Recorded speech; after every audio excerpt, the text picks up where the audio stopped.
আজি মই লৈ আহিছোঁ আপোনালোকৰ ওচৰলৈ এবিধ পাপৰৰ ৰেচিপি, যিটো মই সাবুদানাৰ পৰা বনাইছোঁ। আপোনালোকে সাবুদানা বা বহুতে সাগুদানা বুলিও কয়। একেবাৰে সহজ। আৰু এটা কথা, যেনেকৈ খাবলৈ টেষ্টি হয়, বনাবলৈও একেবাৰে সহজ। গতিকে আপোনালোকে বনাই চাব।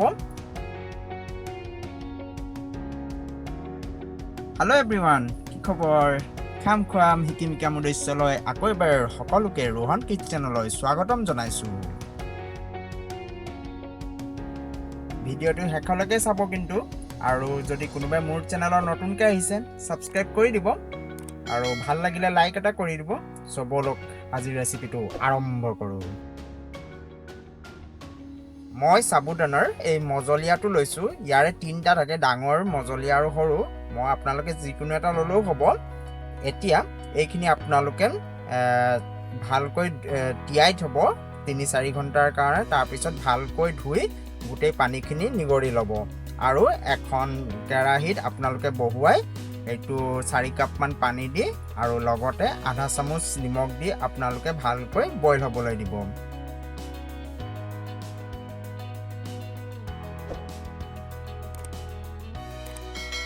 আৰু লগতে আপোনালোকে 1 চামুচ মই ইয়াত একেলগে মিক্স কৰি দিছোঁ জালুকৰ গুড়ি আৰু জিৰা পাউডাৰৰ গুড়ি একেলগে মিক্স কৰি মই ভালকৈ মিলাই দিছোঁ।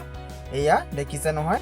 আৰু ইয়াত লগতে আপোনালোকে বেকিং পাউডাৰ আপোনালোকে আধা চামুচ দি ভালকৈ মিলাই দিব।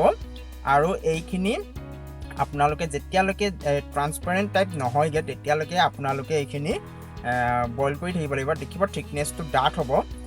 একেবাৰে ডাঠ কৰি নেপেলাব দেই, নহ'লে কি হ'ব, যেতিয়া মই দেখুৱাম নেক্সট প্ৰচেছত। কিন্তু সেইকাৰণে এয়া দেখিছে নহয়, মই যিটো হেৰিত ৰাখিছোঁ আপোনালোকে তেনেকৈ কৰি আপোনালোকে এইটো ঠাণ্ডা হ'বলৈ এৰি দিব। এতিয়া আপোনালোকে পলিথিন পেপাৰ বা ঘৰত বিভিন্ন ধৰণৰ চাৰ্টৰ বাকচ বা কিবা এনেকুৱাৰ লগত পলিথিন আহে নহয় চাৰ্টৰ লগত বা সেনেকুৱা। আপোনালোকে তেনেকুৱা পলিথিন লয়, আপোনালোকে তাত ঘি বা ৰিফাইন আপোনালোকে যি ব্যৱহাৰ কৰে ভালকৈ সানি দিব, যাতে এৰুৱাবলৈ সুবিধা হয়। সেইকাৰণে মই এইটো ব্যৱহাৰ কৰিছোঁ, যিটো ৰিফাইন, নহ'লে আপোনালোকৰ এৰুৱাওঁতে অসুবিধা হ'ব।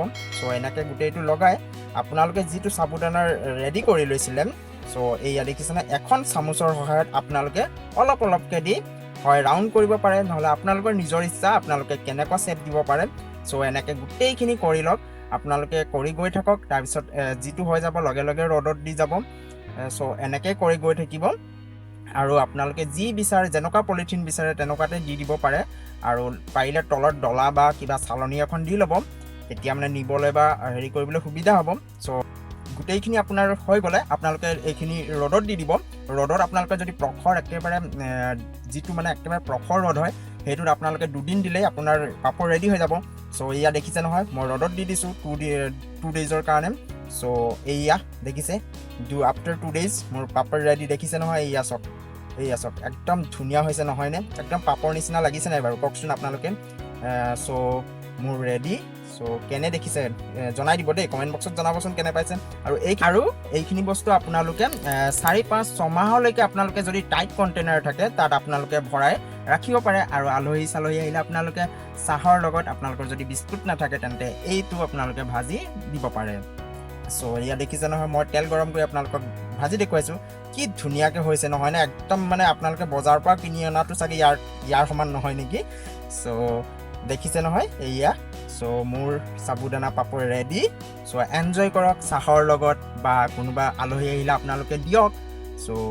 কেনে পাইছে দেখিছে, একদম মচমচীয়া হৈছে, কৈছোঁ না, ক্ৰাঞ্চি, একদম মজা লাগি গৈছে খাই। মই নিজেও ভাল পাইছোঁ। আপোনালোকে ট্ৰাই কৰক। আৰু ভিডিঅ'টো চাই কেনে পালে নিশ্চয় লাইক এটা কৰি দিব। আৰু যদি মোৰ চেনেলত নতুন কোনোবা আহিছে তেন্তে ছাবস্ক্ৰাইব কৰিব, আৰু কাষতে থকা বেল আইকনটো ক্লিক কৰি অল কৰি দিব, যাতে আপকামিং ভিডিঅ'ৰ নটিফিকেশ্যনবোৰ আপোনালোকে পাই থাকে।